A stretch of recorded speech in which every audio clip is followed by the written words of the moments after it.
Second half, obviously had the big lead. How did it go away?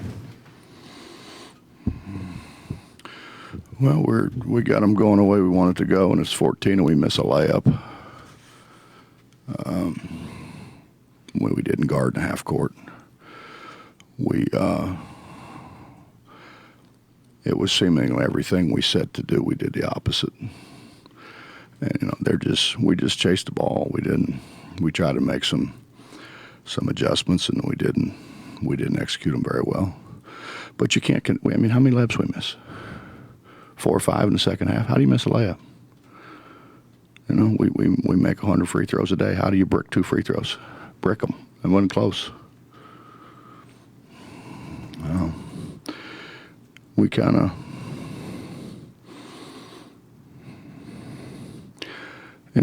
we got a bunch of new guys, and it's hard. Honestly, it's hard to. We ran a set for Devin, or no, we ran it for John. Threw the ball over his head. He's wide open out of the basket. We throw it over his head. And you saw what I saw. We got a guy wide open at the other end. They kind of chase him down. He shoots it from a foot and shoots it 4 feet over the rim. That's what happened. I mean, you can't. They're too good. They're too talented to miss the shots that we miss. It wasn't a matter of us not getting shots. It's a matter we don't make any. Our post guys have got to get better. We're not shooting very well, and everybody says, well, you don't shoot it very well. Well, look at our post guys. One of them shooting 24%, 2 of them under 40, and the other one after today will be under 50. Those are the 4 we play. Generally, those guys are around 50. Look at theirs. Their guys are around 50. When you throw it that close, you gotta come up with something.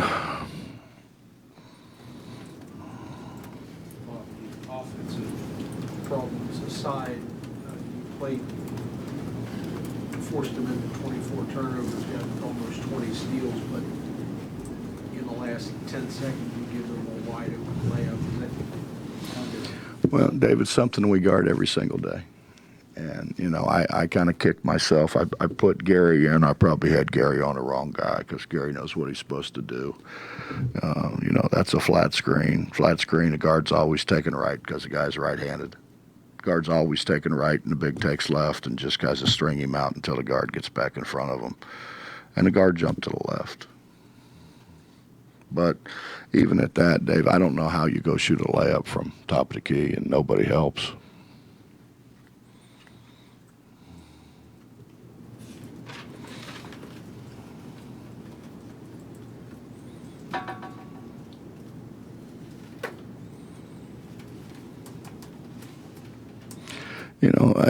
My fear was when we were pressing this way that our half-court defense would really suffer, and it has really suffered. It's really suffered. When we're going to have to somehow fix it. We tried to play some point drop, and that was just about as bad.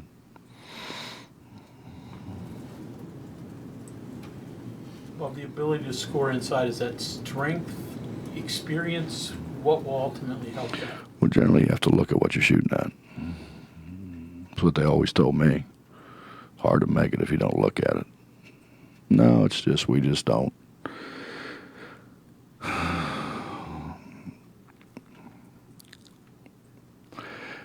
It's crazy. The older I get, the smarter my dad was. My dad used to drive me crazy because it was all fundamental stuff, and you can run the greatest play in the world. We ran a pretty good play. We threw the ball over the guy's head. That's a pretty good play. And we threw it over his head. Fundamental things. Being able to pass, catch, pivot, look at what you're shooting at.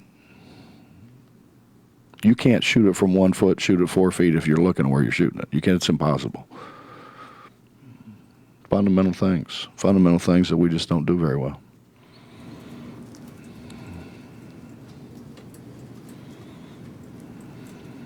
What are the differences in your half court in the fundamentals of things that you aren't doing well in the half court that you are doing well at the press? Are they different things or just things that aren't carrying over?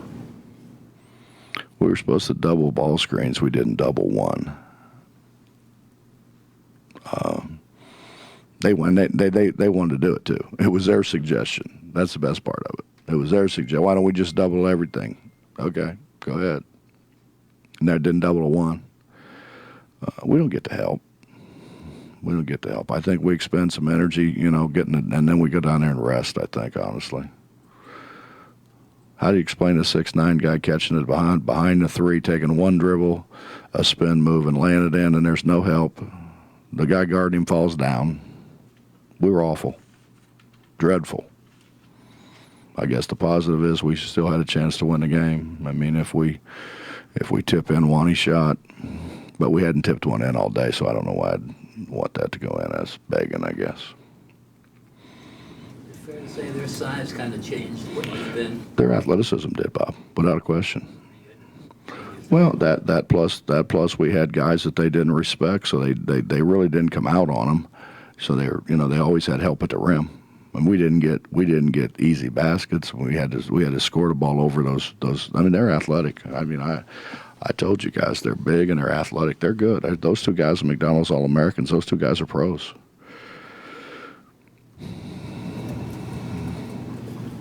Bob, you had Devin in there for my seat for 3 minutes in the first half. What was the rationale behind that? Foul trouble.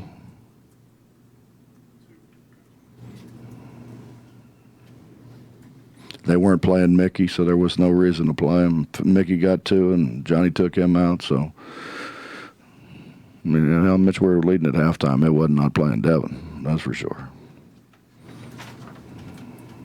You need to look for another reason. That wasn't the one. He what? He didn't get in the rhythm of rebounding. Yeah.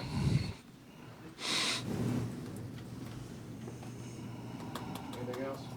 Coach, Is there, how does a coach keep one loss from going to, how do you get out there tomorrow and this is over? Same thing you do with a win, Bob. You win, you enjoy it that night, and you go back to work. I mean, we'll have a night, a morning, and then we'll get back to work tomorrow. But I mean, I think they need to see how bad they are. I mean, I think we need to look at some film and see how bad we are defensively in half court. And we were pretty good. At least we were in practice. Actually, we were pretty good. We were pretty good in the scrimmage in half court. It's just, it's deteriorated, and I don't know. I think you get to where you want to steal the ball too much sometimes. But Bob, it's simple things. It's like we don't ever double a big, in full court. So we run double a big. They throw it out to a guy. The guys who can advance the ball are the guys you double. The guys that obviously can't advance it. Why would you run and double them? They can't advance the ball. But we ran up and doubled them. And that was some of our older guys now. That wasn't the young guys. That was some of our older guys. I mean, I don't know. I mean, you probably can't. But I must have screamed, "Listen, will you just listen?" I must have said it 25 times. Everything's got to work in unison, and it doesn't. It didn't, because we had guys doing things on their own. But we're pressing, we're on a roll. We get a dunk, and then we got to slap the backboard, and then our guys going down the floor. That's a selfish act. We just, and they're just used to doing it. It's not, they do it, and they've done it so long, got away with it, and we'll get better. They're good kids. I think the positive thing about it is they're good kids. They are good kids, and they listen really good until probably after the Connecticut game, and you get ranked, and everybody's running around telling them how good they are, and they don't know how to handle it. I try to tell them for 3 days, we don't have five guys better in Texas. We don't have five guys better in Kansas. We don't have five guys better in Iowa State. I don't think we got five guys better in Kansas State, but we got 10, 12. But, you got to kind of buy into that. Was there ever a point in that second half where you kind of think okay, LSU's got to wear down here eventually? Justin, we had it going now. We're up 14 and miss a layup. I mean a wide open layup. And then we miss 2 free throws. And then we miss another layup. That one wasn't wide open, but there wasn't anybody in front of him. I mean, how you do that? I mean, I think probably we go up 20. I think we kind of got to go in our way. And then we started running up on, then we get happy and we want to run up on guys that can't advance it. And so they throw it over us and attack us. And I don't know. Thanks, Coach. Yep.